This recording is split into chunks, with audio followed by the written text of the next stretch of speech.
பரிசுத்த நாமத்திற்கு மகிமை உண்டாவதாக. இந்த நாள் விசேஷமாய் இந்த வருஷத்தினுடைய முதல் விடுதலை உபவாச கூட்டத்தில் உண்மையாய் கர்த்தரை நோக்கி உண்மையாய் கர்த்தரை என்ன பண்றாங்க, ஆராதிக்கிற பிள்ளைகளுடைய வாழ்க்கையில நடக்கிற உபத்திரங்கள், கஷ்டங்கள் என்ன பண்ணணும், நீக்கப்படணும். ஏன் நீங்கள தெரியுமா? நீங்க அநேக கிறிஸ்துவ குடும்பங்களில சத்தியத்தை அறிந்திருக்கிற பிள்ளைகளுடைய வாழ்க்கையில உபத்திரமும் கஷ்டமும் கண்ணீரும் இன்னும் நீங்கள் ஆண்டவரை அறிவதற்கு முன்பாக இருந்த இன்னும் உபத்திரம் அப்படியேதான் இருக்கு. கடன் பாரம் அப்படியேதான் இருக்கு. குடும்பத்திலே கணவன் மனைவிக்குள்ள பிரச்சனை, போராட்டம் அப்படியேதான் இருக்கு. சத்தியத்தை அறிந்தன்னு சொல்றாங்க. பாருங்க, யோவான் எழுதின சுவிசேஷம் 8:32 வாசிக்கிறது போல சத்தியத்தை நீங்க அறிவீங்க, சத்தியம் உங்களை விடுதலையாகும். அதே 36 சொல்லுது, குமாரன் விடுதலையாக்கினால் மெய்யான விடுதலை. இந்நாள் வரைக்கும் விடுதலையை பெற்றுக்கொள்ள கூடாதபடிக்கு 5 வருஷம் இல்லை, 10 வருஷம் இல்லை, 20 வருஷம் இல்லை, 30 வருஷம் சபைக்கு கடந்து போனாலும் அவருடைய வாழ்க்கையில இந்நாள் வரைக்கும் நிரந்தரமான ஒரு சமாதானம் இல்லை. ஏதோ ஒரு தேவைகளுக்காக என்ன பண்றாங்க, தேவன் மேல ஒரு மன முறுமுறுப்பு. ஹல்லேலூயா. ஆனா உண்மையாய் தேடுகிற பிள்ளைகளும் உண்டு. தேவ நாமத்தை உண்மையாய் மகிமைப்படுத்துகிற குடும்பங்களும் உண்டு. ஆனால் அவர்கள் பூரண சமாதானத்துக்குள்ளே எப்பொழுது காணப்படுவார்கள். கர்த்தர் ஒரு நன்மை அவருடைய வாழ்க்கையை குறைய வைக்க மாட்டார். இதுதான் உண்மை. இன்னைக்கு அநேக விசுவாசிகள் நம்ம சபைக்கும் கடந்து வராங்க. சின்ன சின்ன அற்புதங்களை கர்த்தர் கண்ணுக்கு அவர்கள் வாழ்க்கையில செஞ்ச ஒண்ணு சபை விட்டு என்ன பண்ணிடுறாங்க, இதுவே போதும் நின்றுறாங்க. பாருங்க, சில பேருக்கு நம்ம என்ன பண்ணோம்னா பொருட்களை எடுத்து வாங்கி வச்சிருக்கிறோம். சபைக்கு வந்தா கொடுக்கலான்னு சொல்லிட்டு வச்சிருக்கிறோம். ஆனா என்ன பண்ணல, வரல, அவங்களுக்கு கொடுக்காம அப்படியேதான் இருக்கு. இந்த வீட்டுல அப்படியேதான் இருக்கு. இதே போலதான் என் தேவனாகிய கர்த்தர் நமக்காக கொடுக்கப்பட்ட உன்னதமான ஆசீர்வாதம் அந்த பொக்கிஷ சாலையில் இருக்கு. அதை பெற்றுக்கொள்ள கூடாதபடிக்கு நம்முடைய பாவமும் நம்முடைய அக்கிரமும் நம்முடைய துன்மார்க்கம் அதுக்கு தடையாய் நிற்குது. இதை பெற்றுக்கொள்ள கூடாதபடிக்கு நம் இருதயத்தில் காணப்படுகிற துன்மார்க்க சிந்த தேவனுக்கு பிரிவில்லாத பாவம். ஹல்லேலூயா. அதான் பாருங்க, வேதத்துல வாசிக்கிற 2 தீமோத்தேயு 3:12 சொல்லுகிறது, அன்றியும் கிறிஸ்து இயேசுவுக்குள் தேவ பக்தியாய் நடக்க மனதாய் இருக்கிற யாவருக்கும் துன்பப்படுவார்கள். 2 விதமான துன்பத்தை குறித்து வேதத்தில் சொல்லப்பட்டிருக்கு. நீங்க கிறிஸ்து இயேசுவுக்குள் படுகிற துன்பம் அது எப்படியாப்பட்ட துன்பம் என்பதை தங்களை தாங்களே நீங்கள் நிதானித்து சோதித்து அறிவீர்களானால், நீங்க தங்களை தாங்களே நிதானித்து சோதித்து அறிவீங்கன்னா கர்த்தர் நம்மை எதற்காக சிட்சிக்கிறார், கர்த்தர் நம்மை எதற்காக பொன்னை புடமிடுகிறது போல புடமிடுகிறார் என்பதை நம்ம அறியலாம். வேலையில்லா சூழ்நிலைகள் உருவாகும், ஆகாரத்துக்கு கஷ்டங்கள் கொண்டு வரப்படும். பாருங்க, தேவைகள் சந்திக்க கூடாதபடிக்கு தேவைகள் சந்தையினாகும் தடைகளாய் காணப்படும். விரும்பின காரியங்கள் வராதபடிக்கு தடையாய் காணப்படும். இதற்கெல்லாம் முதல் காரணம் என்ன தெரியுங்களா? ஒன்று, நீங்க தேவ பக்திக்குள்ள மனதார கர்த்தர் நாமத்தை மகிமைப்படுத்தும் போது வருகிற உபத்திரம். இந்த உபத்திரம் எதை என்பதை குறித்து இந்த வேத வாக்கியங்களை நீங்கள் அறிந்திருந்தால் மாத்திரம்தான் கர்த்தர் நமக்கு சிட்சையை கொடுக்கிறாரா, இல்ல கர்த்தர் சத்ரு கையில சாத்தான் கையில ஒப்பு கொடுத்து இருக்கிறாரா என்பதை குறித்து நீங்க அறிந்து கொள்ளணும். ஹல்லேலூயா, ஹல்லேலூயா. இன்னைக்கு அநேக குடும்பங்களில அநேகருடைய வாழ்க்கையில பிரச்சனைகளும் போராட்டங்களும் கண்ணீரும் வியாகுலங்களும் சமாதான குலைச்சல்களும் ஏன் நிரந்தரமா குடிக்கொண்டு இருக்கிறது? உலகத்தானுக்கு என்ன சம்பவிக்கிறதோ, உலக மக்களுக்கு என்ன நேரிடுகிறதோ அதே காரியமும் கர்த்தருடைய பிள்ளைகளுடைய வாழ்க்கையில இருக்கு. பாருங்க, தேவனால் உபத்திரப்படுகிறது. நீங்க தெய்வ பக்தியோடு வாழும்போது படுகிற உபத்திரம் என்ன தெரியுங்களா? அநேக உபத்திரப்பட்டாலும் பூரணமான ஒரு சமாதானம் அந்த இடத்துல இருக்கும். அந்த இடத்துல என்ன இருக்கும்? நிம்மதி இருக்கும். அதனாலதான் கர்த்தர் சொன்னாரு, நீ உலகத்துல இருக்கிற வரைக்கும் என்ன உண்டு? உபத்திரம் உண்டு, பாடு உண்டு, கஷ்டம் உண்டு, கண்ணீர் உண்டு, வியாகுலம் உண்டு, சஞ்சலம் உண்டு, சகலம் உண்டு. திடன் கொள்ளுங்க, இந்த உலகத்தை நான் ஜெயிச்சேன்.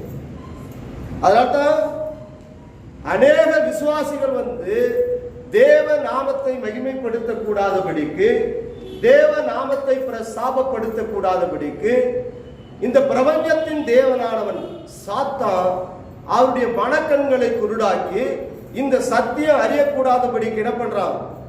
இந்த தேவனை விட்டு தேவ நாமத்தை மகிமைப்படுத்த கூடாதபடிக்கு தூர கடந்து போக முடியாத காரியத்தை செய்து விடுவான். ஹல்லேலூயா, ஹல்லேலூயா. அதனால பாருங்க, கர்த்தர் சொல்லுகிறார், வார்த்தைகளுக்கு நம்ம உண்மையாய் செவி கொடுத்து நடக்கிறோமா? இந்த வசனத்தை நம்ம கைகொண்டு நடக்கிறோமா? இன்னைக்கு ஏன் விசுவாசிகளுடைய வாழ்க்கையில, ஏன் நம்முடைய வாழ்க்கையில விடுதலையை பெற்றுக்கொள்ள கூடாதபடிக்கு பாருங்க, வேதம் சொல்லுகிறது, பாவமும் சாபமும் வாசற்படியிலே படுத்து இருக்கும். கடந்த நாட்களிலே வார்த்தைகளை கேட்டோம். பாருங்க, வேதம் சொல்லுகிறது, நிலைக்கால் அருகிலே பூசப்பட்டு இருக்கிற ரத்தம், ஆட்டுக்குட்டியாருடைய ரத்தத்தை எந்த நிலக்காலிலே பூசப்பட்டு இருக்கிறதோ, யாருடைய வாசற்படியிலே தெளிக்கப்பட்டு இருக்கிறதோ, அந்த கூடாரத்திற்கு சங்கார தூதனை என்ன பண்ணாத, அனுப்பாத என்று சொல்லி அங்க வேதத்தில் நம்ம என்ன பண்ணி இருக்கிறோம், வாசிச்சிருக்கிறோம். மோசேக்கு என்ன பண்றார்? கட்டளையாய் கொடுக்கிறார். யாத்திராகம புத்தகத்தில் கடந்த நாட்களில் நம்ம என்ன பண்ணுவோம், வார்த்தைகளை குறித்து 12ஆம் அதிகாரத்தில் தியானித்தோம். ஆட்டுக்குட்டி என்ன பண்ணணும்? பஸ்கா பண்டிகை நாட்களில் ஆட்டுக்குட்டியின் ரத்தத்தை தெளிக்கப்படணும். அங்க வாத கர்த்தர் என்ன பண்றது இல்லை, அனுப்புறதில்லை. மரண தூதனை கர்த்தர் அனுப்புவது இல்லை. இன்னைக்கு ஒவ்வொரு நாளும் கிறிஸ்துவனுடைய பிள்ளைகளுடைய வாழ்க்கையில வந்து மரண போராட்டமா இருக்கு, வாழ்க்கையில உபத்திரமா இருக்கு, கஷ்டமா இருக்கு, கண்ணீரா இருக்கு, வியாகுலமா இருக்கு, சஞ்சலங்களா இருக்கு. ஒரு நாள் நிம்மதியே கிடையாது. நிழலை போல என்ன பண்ணுது உபத்திரம் பின்தொடர்ந்து வந்துட்டே தான் இருக்கு. சர்ச்சுக்கு போறான்றாங்க, நாத்திகாம போயிட்டு வந்து வீட்டுக்கு கடந்து போன உடனே மறுபடியும் இருக்கிற பிரச்சனை என்ன பண்ணுது, மறுபடியும் தொடங்குது. ஆனா வேதத்துல உலகம் தரக்கூடாத மெய் சமாதானத்தின் தேவன் தாமே எங்க இருக்கிறாரா? அவர் நமக்குள்ளே வாசம் பண்ணி கொண்டு இருக்கிறார். இதிலிருந்து ஒரு பரிபூரணமான விடுதலை நாம் பெற்றுக்கொள்ள வேண்டுமானால், நீங்கள் விரும்பினது வரும்போது அது எவ்வளவா இருக்குமா? ஜீவ விருட்சமா இருக்கும். நீதிமொழிகள் 16ஆம் அதிகாரம் 3 வாசிங்களேன். உன் செய்கைகளை கர்த்தருக்கு ஒப்புவி, அப்பொழுது உன் யோசனைகள் உறுதிப்படும். ஹல்லேலூயா. பாருங்க, நம்முடைய செய்கைகளை யாருக்கு ஒப்பு கொடுக்கணுமா? கர்த்தருக்கு ஒப்பு கொடுக்கணும். ஒப்பு கொடுக்கிறோமா? கர்த்தருக்கு ஒப்பு கொடுக்கிறோமா? இல்ல. ஏன் கர்த்தருக்கு நம்ம ஒப்பு கொடுக்கிறது இல்ல? சோம்பேறி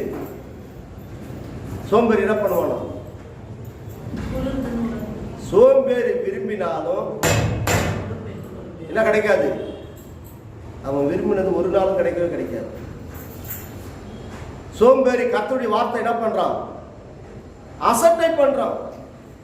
வாக்கு தத்துவங்களை நம்மளை விசுவாசிக்க முடியாத விசுவாசத்தின் தகப்பனாகனவன் ஆகவரகாம நமக்கு இடம் வச்சிருக்கிறாரு. கர்த்தர் எப்படி வச்சிருக்கிறாரா? சாட்சியா வச்சிருக்கிறாரு. அந்த ஆபிரகாமுக்குள்ள இந்த விசுவாசம் நமக்குள்ள வரணும். வருதா? வாக்கு தத்துவன்றது வந்து ஒரே நாள்ல நிறைவேறிடாது. 2 வருஷம் ஆகலாம், 5 வருஷம் ஆகலாம், 10 வருஷம் ஆகலாம். நாம பாருங்க, இந்த சபையை ஆரம்பிச்சு கிட்டத்தட்ட 6 வருஷம் முடிஞ்சு 7ஆவது வருஷத்துல தொடக்கம் வந்துட்டோம். இந்த 7 என்பது ஒரு பரிபூரணம். அநேக ஊழியக்காரருடைய சாட்சிகளை நம்ம என்ன பண்ணிருக்கிறோம், கேட்டிருக்கிறோம். வெறும் சேருக்கு வந்து செய்தி கொடுத்த ஊழியக்காரனுடைய செய்திகளை கேட்டிருக்கிறோம். விசுவாசிகளே இல்லாம ஓட்ட கூரை, அந்த கூரைக்குள்ள உட்காந்து தேவ நாமத்தை மகிமைப்படுத்துற ஊழியக்காரனுக்கு லட்சக்கணக்கான இன்னைக்கு ஆத்துமாக்களை கொடுத்து வழி நடத்தின ஊழியக்காரனுடைய சாட்சிகளை கேட்டிருக்கிறோம். வெள்ளிகிரகம் அவரை பற்றி சாட்சிகளை நம்ம கேட்டிருக்கிறோம். வல்லமையாக எடுத்து லட்சக்கணக்கான பேரை என்ன பண்ணியிருக்கிற கர்த்தருக்குள்ள வழி நடத்த தேவன் அவரை கொண்டு ஒரு சித்தத்தை கொண்டு இருக்கிறார். இதெல்லாம் நம்ம என்ன பண்றோம், கேட்கிறோம். ஆனா நமக்குள்ள என்ன இல்லை, விசுவாசம் இல்லை. விசுவாசம் இல்லாத ஆத்ம விசுவாசிகளா இருக்கும். அதனால தான் பாருங்க, விசுவாசிகளுடைய வாழ்க்கையில ஒரு பரிபூர்ணமான விடுதலை இல்லை. கர்த்தர் சொல்லுகிற, கர்த்தரை நம்புகிறவன் பதறான். அவரை நம்பனா ஒரு நாளும் நமக்கு வாழ்க்கையில பதற்றமே இருக்காது. ஹல்லேலூயா, ஹல்லேலூயா. அப்ப நமக்கு ஆசீர்வாதத்தை நம்ம பெற்றுக்கொள்ளணும்னா கர்த்தர் ஒரு வழியை வச்சிருக்கிறார். அந்த அதிகாரத்துல 17 வாசிங்களேன். தீமையை விட்டு விலகுவதே செம்மையானவருக்கு சமாதான பாதை. அதான் சமாதானமான பாதை தான். சமமானதுனா என்ன? சமணமானதா என்ன? சமனா என்ன? வட்டமா இருக்கும். அதே பாருங்க, சமமில்லாத பாதையா இருந்துச்சுன்னா பள்ளம் மேடா இருக்கும், குண்டும் குழியுமா இருக்கும். அதை சமமா நடந்து போக முடியுமா? அதுதான் சமாதானத்துக்குள்ள நீ நடந்து போகிற பாதையா இருக்கும். அதுக்கு இருதயத்துக்குள்ள என்ன வராது? சஞ்சலமே வராது. ஹல்லேலூயா. பாருங்க, தன் நடையை கவனித்திருக்கிறவன் தன் ஆத்துமாவை காத்துக் கொள்ளுகிறான். ஹல்லேலூயா. நீங்க தன் நடையை மாத்திரம் கவனமா நீங்க காத்துக்கிட்டீங்கன்னு வச்சுங்களேன், யாரும் எதை காத்துக்கிறீங்க? தன் ஆத்மா. அப்ப தீமை எது என்பதை குறித்து நீங்க உங்களை நீங்களே சிந்தித்து அறிந்து பாருங்க. இதனாலதான் வாழ்க்கையில வருகிற உபத்திரம் நீ தெய்வ பக்திக்குள் வாழுகிற உபத்திரமா, இல்ல என் தேவனா உனக்கு அனுமதித்து இருக்கிறாரா, உன்னால அதை அறிய முடியாது. அதனால கர்த்தர் நானே வழி, நானே சத்தியம், நான் தான் ஜீவன், என்னை அல்லாமல் தேவ ராஜ்யத்திற்கு வரவே முடியாது.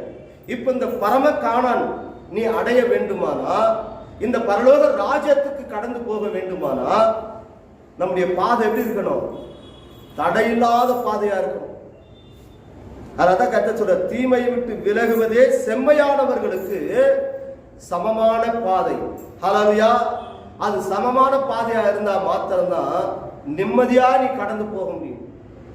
உனக்கு சமானமான அந்த பாதை இல்லாதபடிக்கு காணப்படுமானால், குண்டும் குழியுமாய் காணப்படுமானால், நீ வைக்கிற கால் ஒண்ணு பள்ளத்துல இருக்கு, ஒண்ணு மேட்டுல இருக்கு.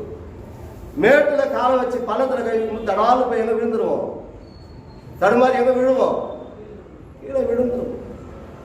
அதான் கர்த்தர் நம்மை நாமே நீங்க நிதானித்து ஒவ்வொரு நாளும் சோதித்து அறிந்து பாருங்க. உன் செய்கைகளை கர்த்தருக்கு நீ ஒப்புவிக்கணும். ஒப்புவிக்கிறோமா? ஒப்புவிக்கிறோமா? நடக்கிறதுக்கு முன்னே பதட்டமா இருக்கணும். அதனால தான் நீங்க நிறைய விசுவாசிங்க நடக்காமல் போன உடனே பின்மாற்றமா என்ன பண்ணிடுறாங்க? ஓடிய போயிடுறாங்க. வேதம் சொல்லுகிறது, அவரை இரவும் பகலும் தம்மை நோக்கி கூப்பிடுகிற யாவுக்கு அப்படி அவர் எப்படி இருக்கிறார்? சமீபமா இருக்கிறார். கூப்பிடுறோமா? இரவும் பகலும் நம்ம தேவனை தேடுறோமா? சத்தியத்தை அறிகிறோமா? வேத வார்த்தைகளுக்கு உண்மையாக செவி கொடுத்து நடக்கிறோமா? இல்லை. அப்ப எப்படி கர்த்தர் நம்ம வாழ்க்கையில் ஒரு விடுதலை கொடுப்பாரு? எப்படி வச்சிருக்கிறாரா? சிஷ்டாந்தங்களாய் வைத்திருக்கிறார். அங்க வேதம் சொல்லுகிறது, மனுஷனுக்கு செம்மையாய் தோன்றுகிற வழி உண்டு, அதன் முடிவோ மரண வழி. உனக்கு செம்மையாய் தோன்ற வழியில் தான் இப்ப நம்ம கூட ஓடின்னு கிடக்குது. அப்ப நம்ம எதை நாடி ஓடினுங்கிறோமோ? எதை நாடி ஓடின்னு இருக்கிறோம்? மரண வழியை தான் தேடின்னு இருக்கிறோம். ஹல்லேலூயா. அவர் குன்றும் குழி இல்லாத நேர்பாதையை கர்த்தர் நமக்கு வச்சிருக்கிறார். நான் தாண்டா வழி, நான் தாண்டா சத்தியம், நான் தாண்டா ஜீவன், என்னை அல்லாமல் தேவராஜ்யத்துக்கு நீ வரவே முடியாதுன்னு நமக்கு சத்தியத்தை வெளிப்படுத்தி இருக்கிறார். இப்படி பெரிய ஆள் ஆயிடலாமா, அப்படி பெரிய ஆள் ஆயிடலாமா, சந்து வழியா பெரிய ஆள் ஆகலாமா? இந்த சத்தியத்தை அறிஞ்சிருக்கிற ஊழியக்காரங்களுக்குள்ள இப்படிதான் இருக்கு. எப்படியாவது என்ன பண்ணிடணும், பெரிய ஆள் ஆயிடணும். எப்படியாவது தன்னை என்ன பண்ணணும், பெரிய ஆளை காட்டிக்கணும். கர்த்தர் உன்னை பரலோக ராஜ்யத்துக்கு முன்பாக, சிங்காசனத்திற்கு முன்பாக நீ நிற்கும் போது உன்னை குறித்து அவர் நிச்சயமா அந்த இடத்துல பேசுவார். உன்னை குறித்து சாட்சி கொடுப்பார். உன்னை குறித்து அந்த இடத்துல உன் நாமம் மகிமைப்படும் முடியாது. பரிசுத்த ஆவியானவர், அந்த பிதாவாகிய தேவன், அந்த இயேசு கிறிஸ்து உன்னை என்ன பண்ணுவாரு? உன் நாமத்தை அறிக்கை இடுவார். நாம எப்படி இருக்கிறோம்? இன்னைக்கு விசுவாசிகள் தேவனை உண்மையா தேடுறதில்லை, தேவ நாமத்தை உண்மையா என்ன பண்றதில்லை, மகிமைப்படுத்துறது. எப்படி இருக்கிறாங்க சொல்லுங்க பார்க்கலாம்.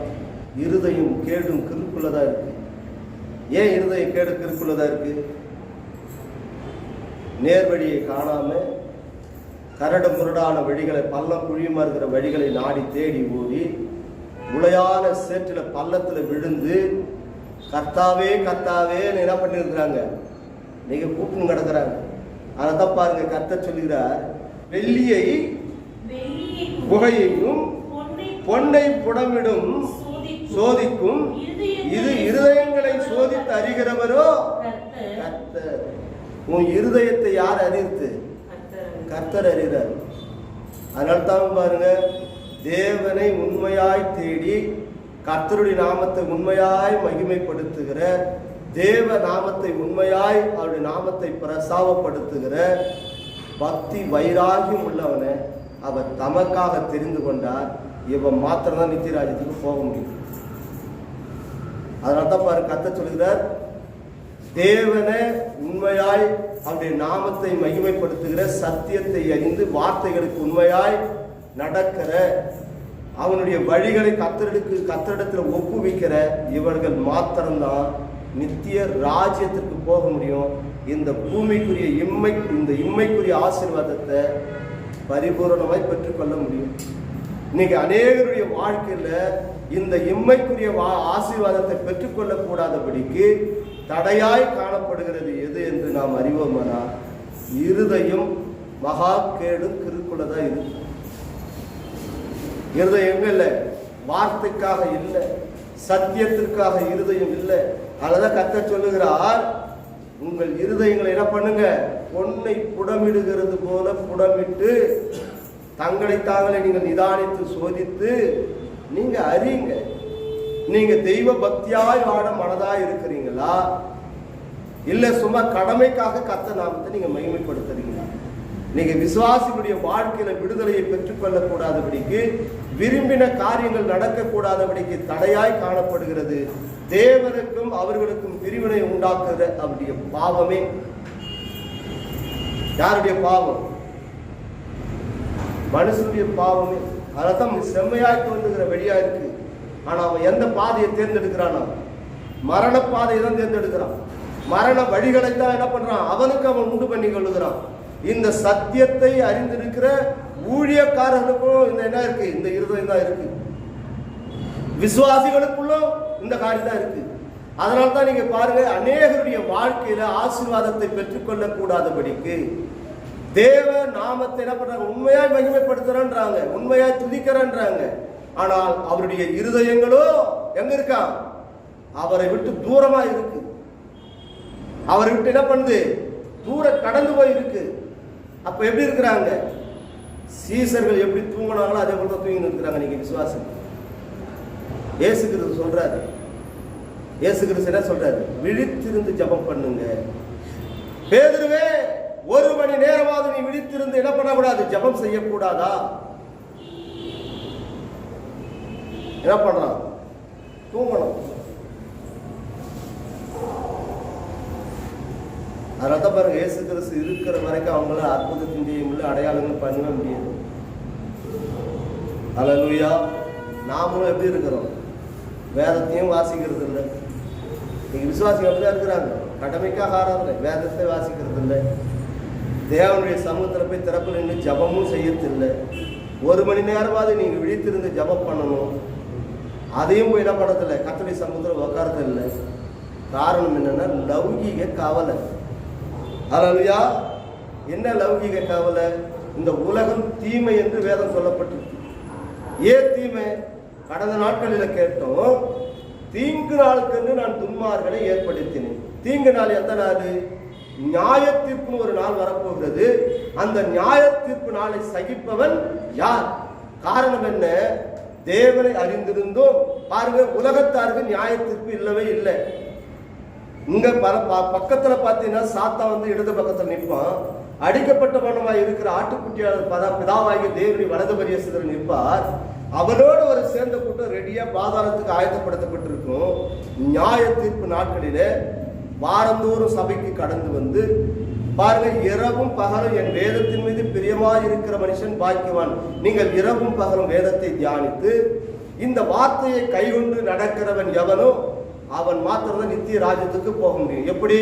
யோவான் எழுதின சுவிசேஷம் 5:39 வாசிக்கிறது போல, வேத வாக்கியங்களை நீங்கள் ஆராய்ந்து பாருங்கள், அது உங்களுக்கு நித்திய ஜீவனை கொடுக்கும், என்னை குறித்து சாட்சி கொடுப்பவை இவைகளே.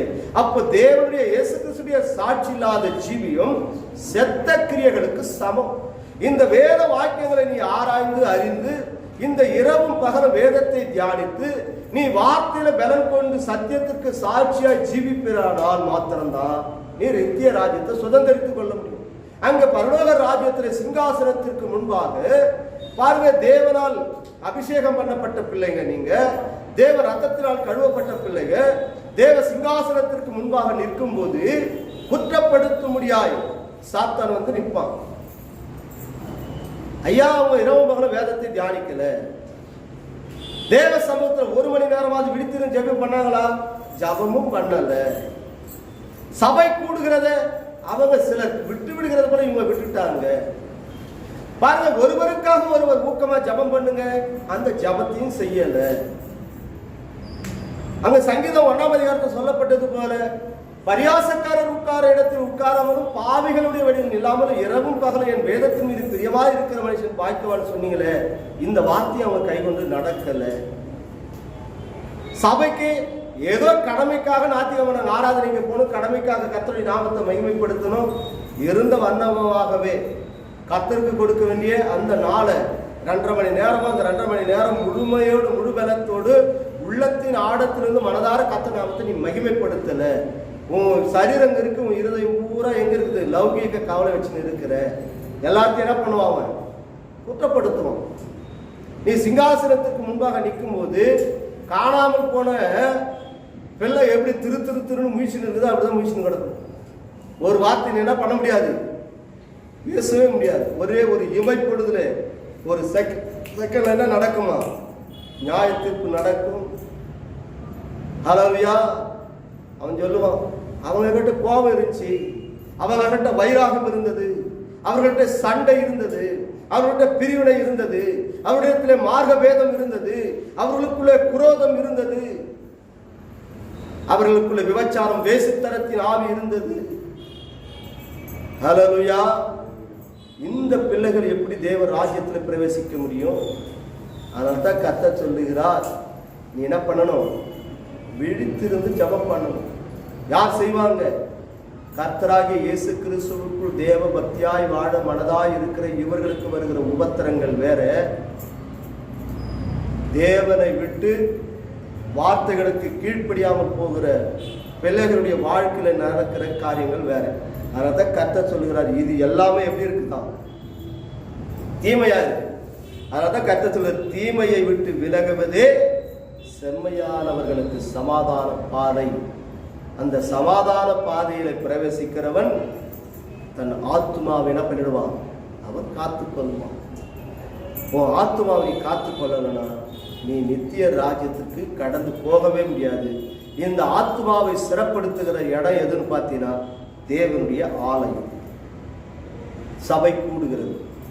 இந்த சபை கூடுகிற காரியத்தில் நீ பங்கு கொண்டு இந்த வார்த்தைகளுக்கு நீ உண்மையாய் செவி கொடுத்து வாரந்தோறும் போதிக்கிற வசனத்துக்கு நீ கைகொண்டு நடப்பீரானால், வேத வாக்கியங்களை நீ ஆராய்ந்து அறிவீரானால், உன்னை நித்திய ராஜ்யத்துக்கு கொண்டு போவதற்காக, அந்த பரம கானானுக்கு கர்த்தர் கொண்டு போவதற்காக அவர் வல்லமை உள்ள தேவனாக இருக்கிறார். நாம் தேவ சமூகத்திலே முழங்கால் படியிட்டவர்களாய், ஆண்டவரே, இந்த விடுதலை உபவாச கூட்டத்திலே ஆண்டவரே அநேக விசுவாசி குடும்பங்கள் விடுதலையை பெற்றுக்கொள்ளக்கூடாதபடிக்கு, விரும்பின காரியங்கள் நடக்கக்கூடாதபடிக்கு நாங்களும் தெய்வ பக்தியாய் வாழ்கிறோம். இது நிமித்தமாக தான் ஆண்டவர் எங்களுக்கு உபத்திரம் வருகிறது, இது நிமித்தமாக தான் எங்களுக்கு கஷ்டமும் கண்ணீராய் இருக்கிறது என்று சொல்லி மாயையான பிம்பங்களை உருவாக்கி, இதோ உலகத்தை மோசம் போக்கின வலு சர்ப்பமாகிய அந்த சாத்தான், பழைய பாம்பாகிய வலு சர்ப்பம் அவர்களை ஒவ்வொரு நாளும் ஏவாளை வஞ்சித்தது போல என் தகப்பனை விசுவாசிகளை வஞ்சித்து தேவனுக்கு பிரியமில்லாத பாவங்களை செய்ய வைத்து, ஆண்டவரே உமக்கு கர்த்தாவே கீழ்ப்படிந்து நடக்கக்கூடாதபடிக்கு தேவ வார்த்தைகளுக்கு எதிர்த்து நிற்கிறவர்களாய், ஆண்டவரே தீங்கை விட்டு விலகாதபடிக்கு பாவத்திலே அக்கிரமத்தில் விழுந்து கிடக்கிற சகல ஜாதி ஜனங்களையும் உமது கரத்தில் ஒப்பு கொடுக்கிறோம்